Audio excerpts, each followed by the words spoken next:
और नगर निगम का चुनावी माहौल भी है और एक पहली अग्नि परीक्षा है विधानसभा चुनाव के बाद। किस तरह से आपको लगता है कि बीजेपी पर फिर से भरोसा जताया जाएगा, जैसे पहले भी यहाँ पर मेयर डिप्टी मेयर रहे थे? जिन दाव पेच के लिए कांग्रेस जानी जाती है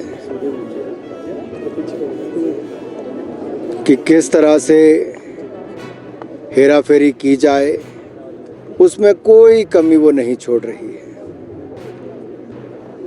महिलाओं की रिजर्वेशन, एससी की रिजर्वेशन, क्या इनके मापदंड अलग अलग होने चाहिए या एक ही होने चाहिए?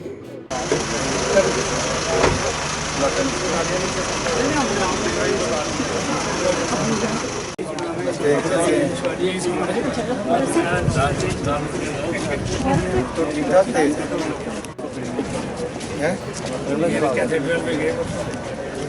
हमारे साथ बहुत ज़्यादा होते हैं।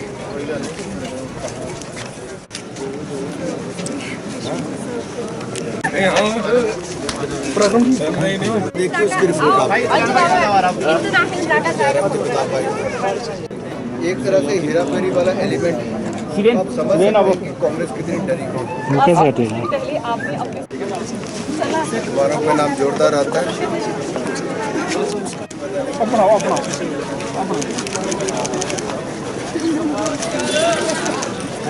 आप लोगों के शॉर्ट्स को नहीं मतलब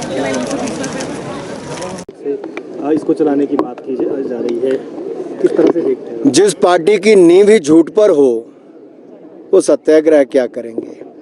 जो पार्टी भ्रष्टाचार में डूबी हो वो सत्याग्रह क्या करेंगे? जिनको सत्याग्रह का मतलब ही पता ना हो श्रीमान राहुल गांधी जी को, वो सत्याग्रह क्या करेंगे? उनके लिए तो आप समझते हैं ना सत्याग्रह क्या? जरा वीडियो दिखाना उनका पुराना। राहुल गांधी जी ने पिछड़े समाज का अपमान किया, एक बार नहीं बार बार किया। माफी मांगना तो दूर, अहंकार उनका सबके सामने नजर आया।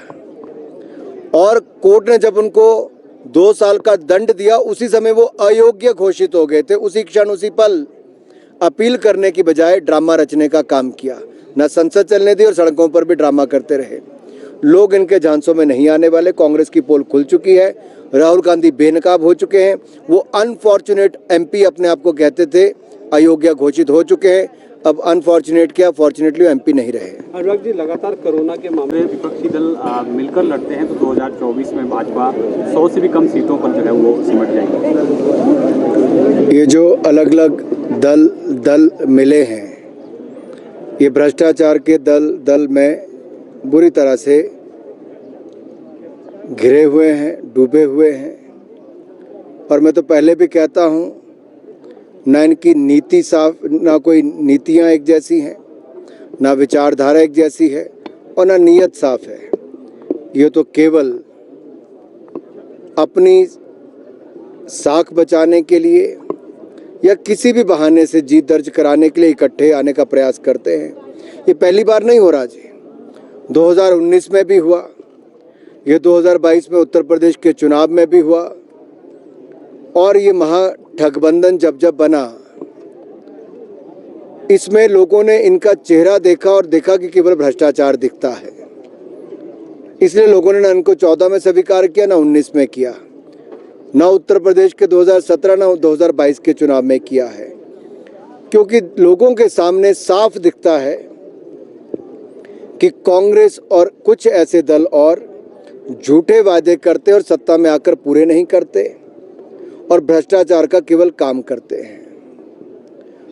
दूसरी ओर भारतीय जनता पार्टी ने जो कहा वो करके दिखाया।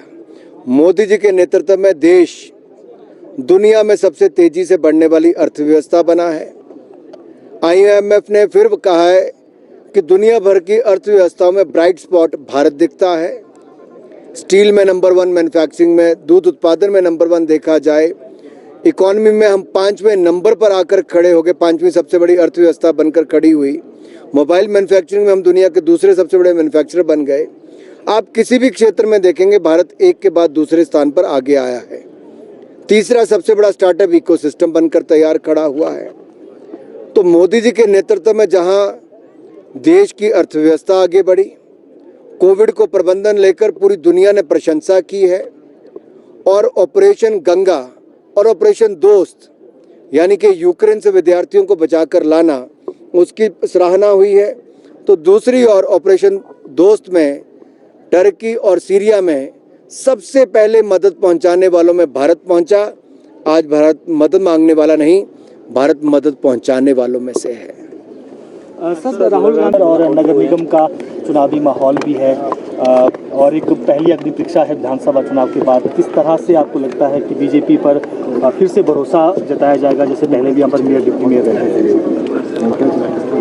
जिन दाव पेच के लिए कांग्रेस जानी जाती है कि किस तरह से हेराफेरी की जाए, उसमें कोई कमी वो नहीं छोड़ रही है। महिलाओं की रिजर्वेशन, एससी की रिजर्वेशन, क्या इनके मापदंड अलग अलग होने चाहिए या एक ही होने चाहिए? वोटर्स की एडिशन से लेकर बाकी चीज़ें हों।